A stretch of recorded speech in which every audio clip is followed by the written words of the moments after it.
할렐루야. 날씨가 좀 쌀쌀합니다.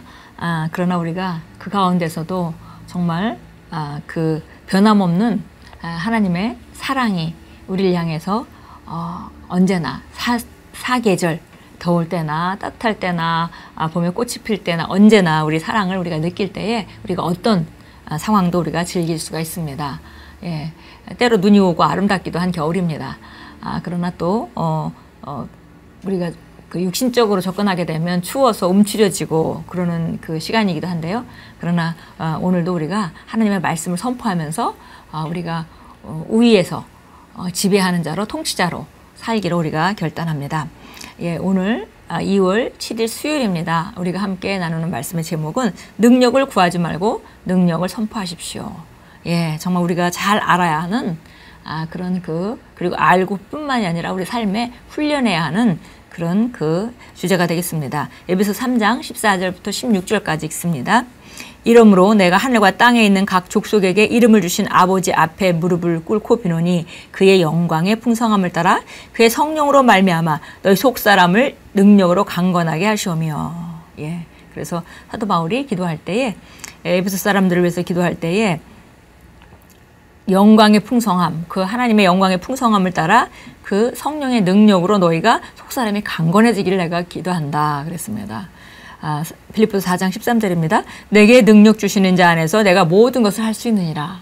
예, 그래서 우리가 포도나무 비유와 같이 포도나무에서 오는 모든 공급이 가지를 충만케 할 때 가지는 좋은 열매를 맺을 수밖에 없고요. 그리고 나무에서 끌어올리는 모든 것은 부족함이 없는데 사실은 나무 가지는 우리가 그것을 어떻게 통과시킬 수 있느냐에 그 능력의 나타남이 달려 있습니다. 읽겠습니다. 사도 바울이 깨달은 예수 그리스도의 복음은 대단히 아름답고 강력합니다. 오늘의 본문 구절에서 나오는 그의 기도를 보십시오. 그가 자신이 아니라 에베소의 교회가 성령으로 말미암아 그들의 속사람이 능력으로 강건해지기를 기도하고 있었다는 것에 주목하십시오. 바울은 그것이 그리스도인이 기능해야 하는 수준이라는 것을 알고 있었기 때문에 그들을 위해 그렇게 기도했던 것입니다. 그는 이미 그 수준에서 기능하고 있었습니다. 빌립보서 4장 13절에서 바울은 내게 능력 주시는 자 안에서 내가 모든 것을 할 수 있다고 말했습니다. 그분이 당신의 능력이심을 알고 있습니까? 그분을 당신의 생명의 능력으로 인식해 왔습니까? 다윗은 시편 27편 1절에서 주님은 내 생명의 능력이시다 라고 고백했습니다. 그분이 당신의 능력이심으로 당신에게 두려워할 것은 전혀 없습니다. 당신에게 불가능할 것이라는 것은 없습니다. 한계도 없습니다. 당신은 항상 모든 상황에 승리합니다. 예. 그분의 능력이라는 걸 정말 믿는다면 우리의 능력의 연약함을 우리가 불평하지 않을 것입니다. 예, 우리의 부족함을 고려하지 않을 것입니다. 왜냐하면 그분께서 우리 능력의 근원이시기 때문에 끊임없고 제한 없는 한계 없는 그런 능력이 우리를 공급하고 계시는 것을 우리가 인식해야 합니다. 그리고 이걸 인식할 때 우리가 어떤 도전에도 승리할 수밖에 없고 항상 승리하는 자로 발견됩니다. 주님이 당신의 능력이심을 항상 확언하십시오. 그것이 영적으로 성숙한 자의 언어입니다. 예, 항상 그 사람들 믿음으로 기능하지 않는 사람들은 항상 상황을 보면서 하나님이 말씀이 진리인가를 믿고자 합니다. 그러나 바른 방식은 우리 안에서 하나님의 말씀으로 말미암아 우리 속사람이 강건하게 되어서 그 속사람으로 말미암아 밖을 다스리고 살아가야 되는 것이죠. 예, 그래서 우리가 성공과 실패가 또 우리가 어떤 상황 가운데 승리하는 것과 주저하는 것이 바로 밖의 환경의 문제가 아니라 그 환경을 어떻게 대처하느냐 하는 우리 속사람의 강건함의 문제라는 걸 우리가 잘 알아야 합니다. 우리가 속사람이 강건하면 바른 선택을 하고 우리가 그 능력의 근원으로부터 공급을 지속적으로 받을 것입니다.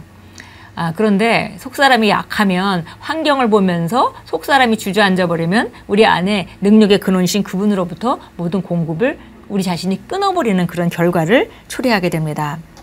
다시 한번 우리 끝에서 세 번째 줄부터 읽겠습니다. 주님이 당신 능력이심을 항상 확언하십시오. 그것이 영적으로 성숙한 자의 언어입니다.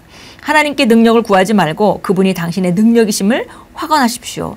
나는 모든 일에 대해 능력으로 활기차다. 나의 능력이신 그리스도를 통해 나는 모든 일을 할 수 있다고 선포하십시오. 예, 그래서 능력을 구하지 말고 능력을 선포하라는 것이 오늘 제목입니다. 많은 사람들이 환경으로부터 접근하는 사람들은 환경에 뭔가 더해져야 된다고 생각하기 때문에 그 환경을 변화시킬 수 있는 것은 하나님밖에 없다라는 그런 기본적인 논리에서 하나님께 구하게 됩니다. 그러나 성경인 진리의 말씀은 우리에게 이미 그 새로운 하나님의 그 생명, 주의 생명 우리에게 주셨고 그리고 성령을 주셨기 때문에 우리가 모든 권세와 능력이 부여되었고 우리가 삶을 다스릴 만한 모든 권세와 능력이 이미 부여됐기 때문에 더 이상 부족한 것이 없다라고 말씀하고 있는 것입니다. 그래서 우리가 안에 있는 것을 알고 안으로부터 밖을 변화시키는 말을 할 때 그것이 밖이 변화되는 것이죠. 그런데 안에 그 모든 것이 주어졌다는 것을 모르고 영으로 기능할지 모르게 되면 그러면 바로 그런 사람들은 하나님께서 뭔가 더해 주셔야 될 거라고 생각하기 때문에 그것밖에 방법이 없다고 생각하기 때문에 결국은 능력을 구하게 되는 것입니다. 그런데 우리가 계속 나누고 있듯이 능력은 우리에게 이미 부족함이 없이 주어졌고 이제 내가 속사람이 강건해져서 그것을 삶을 다스리는 능력을 풀어놓는 부분의 문제이기 때문에 항상 구하지 말고 있음을 선포하라. 어떤 삶을 살도록 예수님이 마련해 주셨는지 하나님의 사랑이 우리를 어떤 삶으로 이끄셨는지를 선포하라고 했습니다. 그렇습니다. 복음을 받아들이기 전에 당신은 연약하고 소극적이며 쉽게 포기하며 도전적인 상황들을 대면하지도 않았을 수도 있습니다. 그러나 성경은 우리가 아직 연약할 때에 기약대로 그리스도께서 경건하지 않은 자를 위하여 죽으셨다고 말씀합니다. 이제 당신은 그분의 신성한 능력으로 인해 안으로부터 불이 켜졌습니다. 당신은 담대하고 용감하며 믿음 안에서 담대합니다. 성경에 따르면 그분은 우리에게 능력과 사랑과 건전한 영을 주셔서 그것이 당신이 부르는 노래가 되었다고 합니다. 당신은 두려움 없이 무슨 일이든지 할 수 있습니다. 지금 이 순간에도 당신 안에서 능력으로 행하시는 주님의 역사를 따라 그분을 위해 더 큰 일들을 할 것이라고 확언하십시오. 아멘. 그래서 주님께서 정말 하신 일이 우리에게 어떤 삶을 주셨는지 우리가 그래서 바로 복음이 기쁜 소식입니다. 우리가 한 것이 아니라 우리는 예수님을 단지 영접하고 받아들였을 뿐인데 예수님을 주님으로 삼았을 뿐인데 그런데 우리가 받은 권세와 능력은 대단한 자리로 우리가 부르심을 받은 것입니다. 이제 그것을 실제를 만들어가는 것은 우리 각자의 몫입니다. 그래서 그것은 하나님이 하시는 것이 아니라 우리가 어떤 능력과 권세가 있는지 아는 것도 우리가 해야 될 일이고 아는 것을 삶에 실제화하는 것도 우리가 해야 할 일입니다. 대부분 우리가 성도들과 그리스도인들을 볼 때 아는 것은 그래도 우리가 이런 메시지를 접했다면 좀 아는 것 같습니다. 그런데 그 아는 것을 실제화해서 삶의 그런 상황이 접했을 때 뚫고 나가서 실제화하는 과제가 남아있기 때문에 그것을 많이 한 사람들은 많은 삶의 분야를 다스리게 되는 것이고 그것을 많이 하지 않은 사람들은 제한적인 삶을 살고 있는 것입니다. 차이는 그것뿐입니다. 어떤 사람이 능력을 더 받아서도 아니고 어떤 사람이 하나님이 더 축복하시기 때문도 아닙니다. 그래서 우리가 기본적으로 오늘 그 능력을 구하지 말고 우리가 능력을 선포하라. 왜냐하면 능력을 이미 다 받았으니까요. 그것이 우리가 함께 나누는 말씀입니다. 골로새서 1장 29절 가겠습니다. 잘하는 말씀 또 찾아서 읽습니다. 아마도 이거 계속 우리가 말씀의 실제를 했다면 정말 많이 읽었던 성경 구절일 텐데요. 여기 그 전부터 좀 보겠습니다. 사도 바울이 가장 먼저는 그 26절부터 읽겠습니다. 이 놀라운 신비, 감춰진 진리는 여러 시대와 여러 세대 동안 감춰졌다 있다가 이제 그 성도들에게 나타났고 이제는 그것이 오픈되었습니다.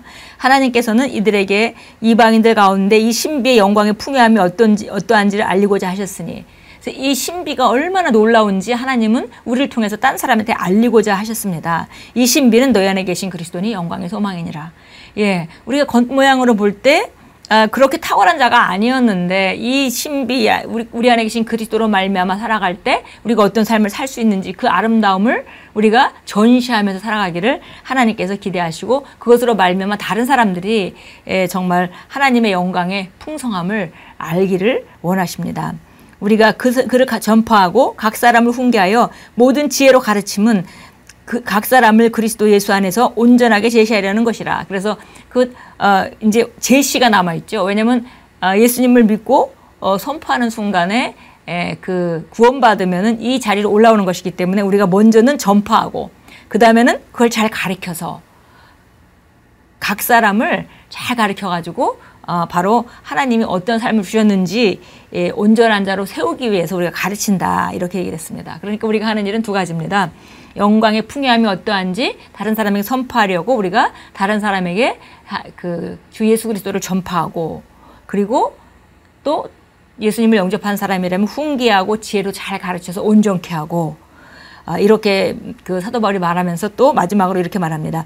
이를 위하여 나도 내 속에서 능력으로 역사하시는 그분의 역사를 따라 수고하며 애쓰노라. 그래서 그 모든 것이 결국은 내 능력으로 할 수 있는 것이 아니기 때문에 내 속에 있는 능력으로 역사하시는 그분의 역사를 따라 바로 내 안에 계신 그리스도의 역사를 따라서 내가 애쓰고 수고한다.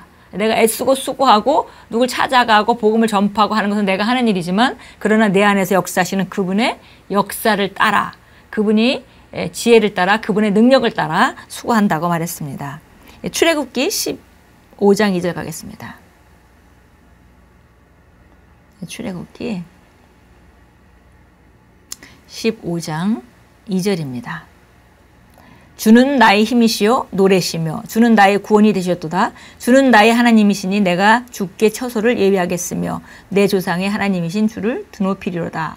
예, 주님이 나의 힘이시고 나의 노래고 주님이 나의 구원이 되셨도다. 주는 나의 하나님이시니 내가 주께 처소를 예비하겠으며 내 조상의 하나님이신 주를 드높이리로다. 예, 그래서 여기 지금 이게 모세의 노래인데 모세와 이스라엘 사람들이 이제 여호와 하나님을 섬기는 그런 노래죠. 그런데 우리가 보니까 주는 나의 힘이시여 노래시며 주의 나의 구원이 되셨도다는 똑같은 고백인데 주는 나의 하나님이시니 내가 주께 처소를 예비하겠으며 내 조상의 하나님이신 주를 드높이시로다. 그래서 그들은 이렇게 성막을 짓고 이렇게 그렇게 처소를 예비하는 것을 사모했습니다. 그러나 이제 우리는 그런 상태가 아니라 그분이 바로 우리 안에 와 계시기 때문에 그분이 우리를 통해 더 많이 일할 수 있도록 또 나타날 수 있도록 우리가 양보한다면은 그분의 좋은 처소가 되는 것입니다. 예, 고백합니다. 주님은 내 생명의 능력이십니다. 그분의 능력으로 인해 나는 모든 것을 할 수 있습니다. 나는 그분의 충만함 안에서 충만합니다. 그러므로 어떤 일도 감당합니다. 나는 환경을 다스립니다. 나는 내 안에서 능력으로 역사하시는 그분의 능력을 따라 생명 안에서 다스리며 통치합니다. 예, 너무 강력한 그런 선포입니다. 다시 한번 우리 선포하고 마치겠습니다. 주님은 내 생명의 능력이십니다. 그분의 능력으로 인해 나는 모든 것을 할 수 있습니다. 나는 그분의 충만함 안에서 충만합니다. 그러므로 어떤 일도 감당합니다. 나는 환경을 다스립니다. 나는 내 안에서 능력으로 역사하시는 그분의 능력을 따라 생명 안에서 다스리며 통치합니다. 할렐루야. 오늘도 능력을 구하지 말고 능력을 선포하시며 전진하시기 바랍니다.